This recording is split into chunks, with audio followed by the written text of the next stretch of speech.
Welcome students to easy business.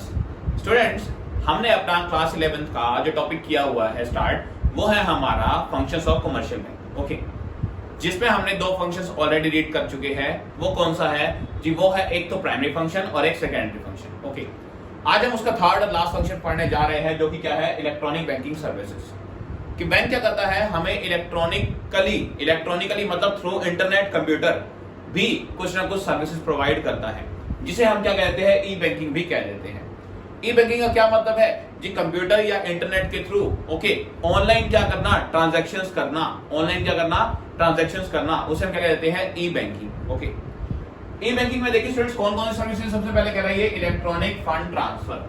कौन सा? Electronic fund transfer, जिसे हम क्या कहते हैं? ईएफटी भी कह देते हैं। ओके, अब स्टूडेंट्स क्या होता है इलेक्ट्रॉनिक फंड ट्रांसफर? देखिए, इलेक्ट्रॉनिक का मतलब क्या है जी? इलेक्ट्रॉनिक मतलब किसी इलेक्ट्रॉनिक डिवाइस से, जैसे कि कंप्यूटर हो गया। ओके, फंड मतलब पैसा, ट्रांसफर मतलब एक प्लेस से दूसरे प्लेस पे भेजना। तो किसी इलेक्ट्रॉनिक डिवाइस से फंड को ट्रांसफर करना है एक प्लेस से दूसरे प्लेस में, that is called R EFT, electronic fund transfer. दो टर्म्स आती है इसमें, एक तो डायरेक्ट डेबिट और एक डायरेक्ट क्रेडिट। ओके, देखिए डायरेक्ट क्रेडिट का मतलब क्या है कि आपके अकाउंट में कोई चीज क्रेडिट हो रही है, सीधा आपके अकाउंट में कोई चीज जमा हो रही है। ओके, डायरेक्टली, जैसे मान लीजिए आपने कोई शेयर्स खरीद रखे हैं। ओके, आपने कोई शेयर्स खरीद रखे हैं, उसके ऊपर आपको क्या मिल रहा है? डिविडेंड। उसके ऊपर आपको क्या मिल रहा है? डिविडेंड। तो सीधा आपके अकाउंट में डिविडेंड आ जाएगा, और किसके थ्रू? इलेक्ट्रॉनिकली। इलेक्ट्रॉनिक मतलब कंप्यूटर नेटवर्क के थ्रू। ओके, आपके अकाउंट में जो जो चीजें आपकी इनकम आनी है, वो डायरेक्टली कहाँ आ जाएगी? आपके अकाउंट में क्रेडिट हो जाएगी। ओके, और डायरेक्ट डेबिट का मतलब क्या है जी? डायरेक्ट डेबिट का मतलब ये है कि आपने अगर कोई ऐसे खर्चे जो कि आपके मंथली होते हैं, या फिर 2 मंथली या एनुअली, या जैसे क्वार्टरली कैसे भी होते हैं। ओके, आपके कोई ऐसे खर्चे हैं जो आपको हर महीने या हर 2 महीने बाद करने ही करने हैं, आप बैंक को ऑर्डर दे दो कि ये खर्चे मेरे बिहाफ पे कर देना।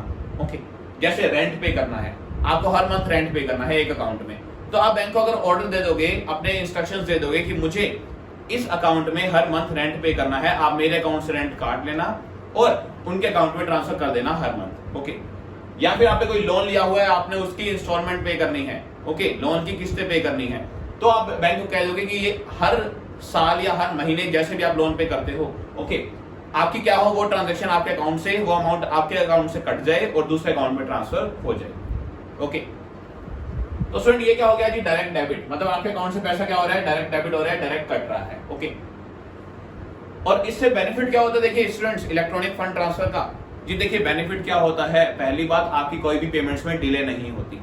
पेमेंट्स में कोई भी डिले नहीं होती, देरी नहीं होती। जैसे ही टाइम आता है, बैंक ऑटोमेटिकली हमारे अकाउंट से पैसा दूसरे अकाउंट में ट्रांसफर कर देता है। ओके, और बेनिफिट क्या होता है जी? हमें खुद से बार बार एफर्ट्स नहीं करने पड़ते उस ट्रांजेक्शन को करने के लिए। ओके, खुद से हमें कोई एक्स्ट्रा एफर्ट्स नहीं डालने पड़ते, वो बैंक ऑटोमेटिकली हमारे इंस्ट्रक्शंस पे वो काम कर देता है। ओके, तो स्टूडेंट्स ये होता है हमारा ईएफटी। नेक्स्ट आते हैं ऑटोमेटेड टेलर मशीन, या एटीएम कहते हैं हम इसे। ओके, एटीएम क्या करता है जी? एटीएम एक मशीन होती है जो कि 24/7 हमें सर्विस प्रोवाइड करती है। मतलब 24/7 का मतलब क्या है कि 24 घंटे और 7 दिन। ओके, 24/7 का मतलब क्या होता है? 24 घंटे 7 दिन। ओके, तो इसे कहते हैं हम 24/7 सर्विसेज, 24/7 से डिनोट करते हैं। तो आपको पता होगा जी, आप एटीएम देखते हो तो 24/7 मतलब डेली आपको किसी भी टाइम एटीएम ओपन मिलता है, एटीएम मशीन ओपन मिलती है। आप किसी भी टाइम जाके कोई भी ट्रांजैक्शन कर सकते हो थ्रू योर कार्ड। आपका जो भी डेबिट कार्ड है या क्रेडिट कार्ड है, जाके आप एटीएम से पैसा निकाल सकते हो, इस मशीन से पैसा निकाल भी सकते हो और इस मशीन में पैसा जमा भी करवा सकते हो। ओके, आजकल डिपॉजिटिंग भी हमारे पास अलाउड है, किसमें? एटीएम मशीन्स में। ओके, तो हम डिपॉजिट की सर्विसेज भी हमें मिलती है, तो हम पैसा जमा भी करवा सकते हैं थ्रू एटीएम और निकलवा भी सकते हैं किसी भी टाइम 24/7। तो ये हो गई हमारी एटीएम मशीन। ये भी क्या है? इलेक्ट्रॉनिक है। ठीक है, इसमें किसी ह्यूमन रिसोर्स की नीड नहीं पड़ी। अच्छा, आगे देखिए नेक्स्ट क्या आता है जी? नेक्स्ट आता है डेबिट कार्ड फैसिलिटी। जो डेबिट कार्ड कैसे है ई बैंकिंग का पार्ट, वो सुनिए। डेबिट कार्ड क्या होता है स्टूडेंट? देखिए, आपका एक बैंक में अकाउंट है। ओके, आपका एक बैंक में क्या है? अकाउंट है। आपके बैंक में जितने भी आपका अमाउंट है, ओके, आपको क्या करेगा? बैंक एक डेबिट कार्ड दे देगा, एक कार्ड दे देगा। ओके, एक डेबिट कार्ड दे देगा, उससे क्या होगा? देखिए डेबिट कार्ड, आप कहीं पर भी जाके, किसी भी जगह जाके उस डेबिट कार्ड के थ्रू शॉपिंग कर सकते हैं अगर वो शॉप या बिजनेस डेबिट कार्ड एक्सेप्ट करता है तो। ओके, तो आप डेबिट कार्ड से एटीएम में जाके पैसा भी जब मर्जी निकाल सकते हैं। ओके, तो डेबिट कार्ड क्या होता है जी, आपके अकाउंट में जो बैलेंस अवेलेबल है, मान लीजिए आपके अकाउंट में 2 लाख रुपए अवेलेबल है। ओके, तो आपके पास क्या है, उसके लिए एक डेबिट कार्ड है, बैंक ने दिया हुआ है, आपके जो अकाउंट है उसके लिए क्या दे रखा है आपको, कार्ड। अब आप बैंक में बिना जाए किसी भी एटीएम से इस डेबिट कार्ड से पैसा निकाल सकते हैं, लेकिन कहां तक जी, 2 लाख है तो 2 लाख तक ही पैसा निकाल सकते हैं। या फिर आप किसी शॉप पे जाके कोई भी सेल परचेज कर सकते हैं, कितने की, 2 लाख तक की। ओके, अगर वो डेबिट कार्ड एक्सेप्ट करता है तो ये होता है कि हमारा डेबिट कार्ड। अब बात करते हैं जी क्रेडिट कार्ड क्या होता है, वो सुनिए जी। क्रेडिट मतलब उधार।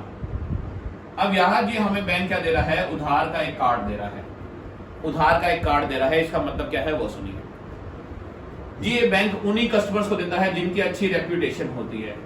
ओके, जिनकी बैंक के आगे अच्छी रेप्यूटेशन होती है या जिन्हें बैंक पे ट्रस्ट होता है। ओके, बैंक को जिन पे ट्रस्ट होता है कि आपका पैसा टाइम पे कर देंगे। इसमें क्या होता है जी, क्रेडिट कार्ड फैसिलिटी क्या होती है वो सुनिए। बैंक आपको एक कार्ड दे देगा। ओके, आपका एक कार्ड बना देगा जिसमें क्या होगा सुनिए। अब इसमें आपका ऑलरेडी पैसा अवेलेबल होना जरूरी नहीं है, ऑलरेडी आपके अकाउंट में पैसा होना जरूरी नहीं है। देखिए इसका नाम क्या है, क्रेडिट कार्ड। क्रेडिट कार्ड मतलब उधार का कार्ड। तो आप इससे क्रेडिट शॉपिंग कर सकते हैं, उधार की शॉपिंग कर सकते हैं। होगा क्या, आप इसकी पेमेंट कैसे होगी जी, एक फिक्स टाइम के बाद, मतलब अप्रोक्सीमेट वैसे 52 डेज का पीरियड मिलता है आपको कोई भी पेमेंट करने के लिए। ओके, जब आपने ट्रांजेक्शन की तो आपको 52 दिन का उधार मिलता है, 52 दिन बाद आपको उसकी पेमेंट करनी होती है।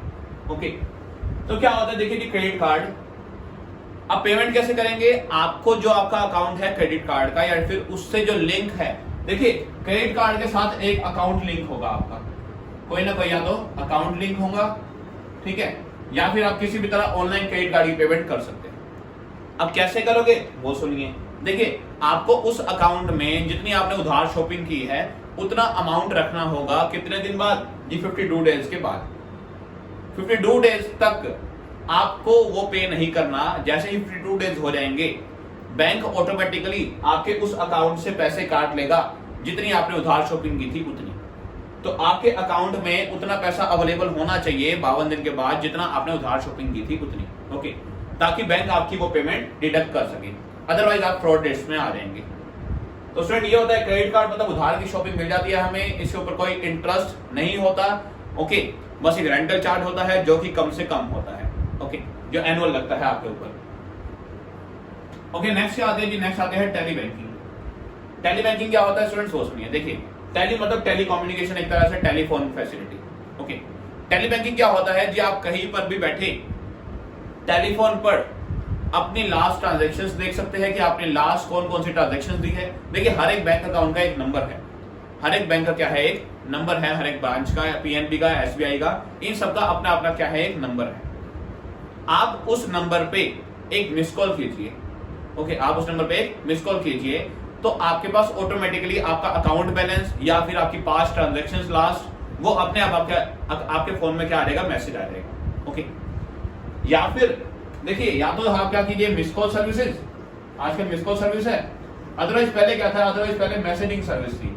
कैसी मैसेजिंग जी, एक नंबर पे आपको रजिस्टर्ड मोबाइल नंबर से मैसेज भेजना पड़ता था। ओके, रजिस्टर्ड मोबाइल नंबर से, जो आपका मोबाइल नंबर आपने बैंक में लिखवा रखा है उससे आपको एक मैसेज भेजना पड़ता था एक नंबर पे, और आपके अकाउंट में, आपके मोबाइल में क्या आ जाता था, एक मैसेज आ जाता था जिसके अंदर सारी ट्रांजैक्शंस, आपकी जो पास्ट ट्रांजैक्शन की है वो, या फिर आपका अकाउंट बैलेंस मैसेज के थ्रू आ जाता था। ओके, तो वो थी हमारी क्या, टेली बैंकिंग सर्विसेज। ओके, तो स्टूडेंट ये भी प्रोवाइड करता है टेली बैंकिंग सर्विसेज हमारी, ये भी ई बैंकिंग सर्विस है। अब आते हैं कोर बैंकिंग सॉल्यूशंस। ये क्या होता है, ये बड़े ध्यान से सुनना स्टूडेंट्स, बहुत इंपॉर्टेंट है। ये कोर बैंकिंग सॉल्यूशन क्या है, इसको कहते हैं सीबीएस सिस्टम। सीबीएस सिस्टम क्या होता है वो सुनिए जी। इसके अंदर एक कस्टमर को हम क्या करते हैं जी, हम एक कस्टमर को ब्रांच का अकाउंट नहीं बनाते, ब्रांच का कस्टमर नहीं बनाते, हम उसको एक बैंक का कस्टमर बना देते हैं। क्या मतलब है वो सुनिए। ये मान लीजिए पीएनबी है, ठीक है, पीएनबी में एक कस्टमर को हमने क्या दे दिया, कोर बैंकिंग सॉल्यूशन का एक सिस्टम प्रोवाइड कर दिया। इसके लिए क्या मिलती है, उसे एक यूनिक आईडी मिलती है। क्या मिलती है, एक यूनिक आईडी।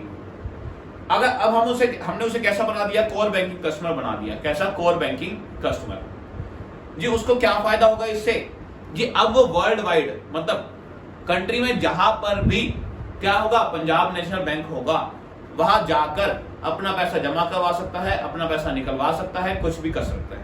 ओके, तो इसमें क्या होगा, देखिए कोर बैंकिंग सॉल्यूशन में कि कस्टमर को बिल्कुल भी चिंता करने की जरूरत नहीं है कि उसका अकाउंट किस बैंक में है। अगर आपको सीबीएस की फैसिलिटी मिल गई है तो आप कंट्री में किसी भी बैंक में जाके, मतलब उसकी सेम ब्रांच, मतलब पीएनबी के किसी भी बैंक में जाके कोई भी ट्रांजैक्शन कर सकते हैं। ओके, तो कस्टमर को बहुत ज्यादा बेनिफिट मिलता है इसका।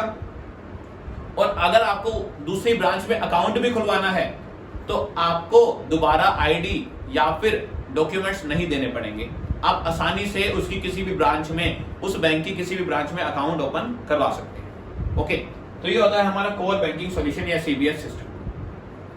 अब स्टूडेंट्स आते हैं एनईएफटी और आरटीजीएस जी। एनईएफटी सर्विस क्या होती है जी, ये होता है नेशनल इलेक्ट्रॉनिक फंड ट्रांसफर। क्या होता है, नेशनल इलेक्ट्रॉनिक फंड ट्रांसफर जी। क्या होता है, देखिए अगर आपको एक बैंक से किसी दूसरे बैंक में अमाउंट ट्रांसफर करना है, अगर आपको किसी एक बैंक से दूसरे बैंक में अमाउंट ट्रांसफर करना है तो आप एनईएफटी सर्विस यूज कर सकते हैं, national electronic fund transfer. Okay, तो पहली कंडीशन क्या हुई कि सेम बैंक नहीं है, बैंक क्या है, अलग अलग।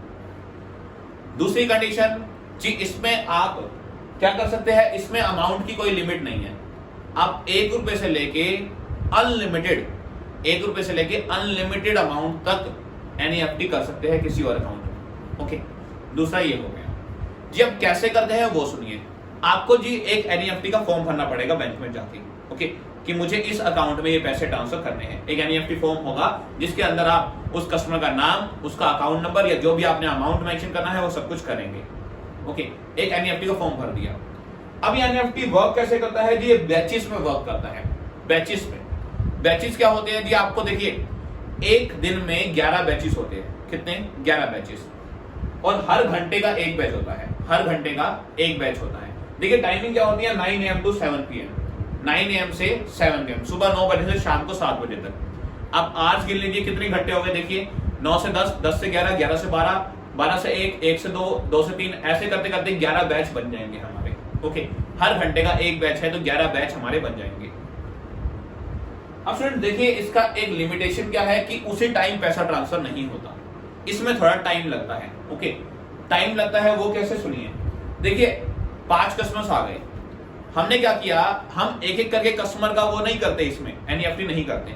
हम क्या करते हैं, हम वेट करते हैं कि ऐसा करते हैं 5-6 कस्टमर आने दो, उनका एक बैच बना लेंगे। बैच मतलब एक उनका ग्रुप बना लेंगे और उनकी फिर इकट्ठे क्या कर देंगे, एनईएफटी कर देंगे। ओके, तो एनईएफटी कैसे होती है, इनकी बैचेस में होती है। ध्यान रखना किसी भी हॉलिडे पे कोई एनईएफटी नहीं होती। ओके, संडे या किसी गवर्नमेंट हॉलिडे पे कोई भी एनईएफटी नहीं होती। और इनकी सैटरडे की भी टाइमिंग अलग है। सैटरडे को इनकी टाइमिंग है 9 to 1, 9 से लेके 1 बजे तक। ओके, तो सैटरडे को खाली 5 ही क्या होती है जी, ओनली सैटरडे को 5 बैच बनते हैं बस। और नॉर्मल वर्किंग डे में मतलब मंडे से फ्राइडे तक कितने, 11 बैचेस बनते हैं। ओके, तो उन बैचेस में हम क्या कर सकते हैं, फंड ट्रांसफर कर सकते हैं एक अकाउंट से किसी दूसरे अकाउंट में। तो ये हो गया एनईएफटी। अब आते हैं आरटीजीएस। आरटीजीएस क्या होता है जी, इसे कहते हैं real time gross settlement. Real time मतलब उसी टाइम में जी। आरटीजीएस में उसी टाइम प्रॉम्प्ट, उसी टाइम मतलब अचानक से पेमेंट ट्रांसफर हो जाती है आपके अकाउंट से दूसरे अकाउंट में जी। इसमें टाइम नहीं लगता एनईएफटी में, आरटीजीएस में, सॉरी। आरटीजीएस में एक क्या होता है जी, आपको एक लिमिट होती है कि कम से कम आपको 2 लाख रुपए ट्रांसफर करने हैं, 2 लाख या उससे ज्यादा। ये 2 लाख से कम के लिए नहीं होती। अगर आपके पास 2 लाख से कम है तो आपको क्या करना पड़ेगा, एनईएफटी करवाना पड़ेगा। ओके, 2 लाख से कम ट्रांसफर करने हैं तो क्या करना पड़ेगा, एनईएफटी करवाना पड़ेगा। अदरवाइज आप किस पे जाएंगे, अदरवाइज आरटीजीएस आपके लिए बेनिफिशियल होगा। ओके, अब दोनों पे क्या होता है, दोनों पे बैंक कुछ चार्जेस लेता है और हर बैंक के अपने अपने चार्जेस होते हैं आरबीआई के रूल्स के अकॉर्डिंग, या फिर बैंकिंग के अपने अपने क्या होते हैं, चार्जेस होते हैं एनईएफटी के और आरटीजीएस के। ओके, कुछ 20 रुपए, 25 रुपए, 2 लाख तक 25 रुपए है, उससे कम में 15 रुपए भी है। तो ऐसे कुछ ना कुछ क्या होते हैं, नॉमिनल सा चार्ज होता है जो आपको पे करना पड़ता है उस ट्रांसफर के लिए। ओके, तो स्टूडेंट ये थी हमारी क्या सारी फंक्शंस ऑफ कमर्शियल बैंक का थर्ड फंक्शन मतलब बैंकिंग सर्विसेज। ओके, तो ये थी हमारी सारी बैंकिंग सर्विसेज। आई थिंक आपको सारी अच्छे से क्लियर हो गई होगी। तो आज के लिए इतना ही स्टूडेंट्स, हमारा ये चैप्टर कंप्लीट हो गया है। हम अपने नेक्स्ट क्लास में इंश्योरेंस के बारे में पढ़ने वाले हैं। ओके, जो कि हमारा नेक्स्ट क्या है, सर्विस है, नेक्स्ट बिजनेस सर्विस है, उसके बारे में पढ़ेंगे। तो स्टूडेंट्स आज के लिए इतना ही, मिलते हैं हम अपनी नेक्स्ट क्लास में। स्टूडेंट्स वीडियो पसंद आए तो लाइक जरूर करें।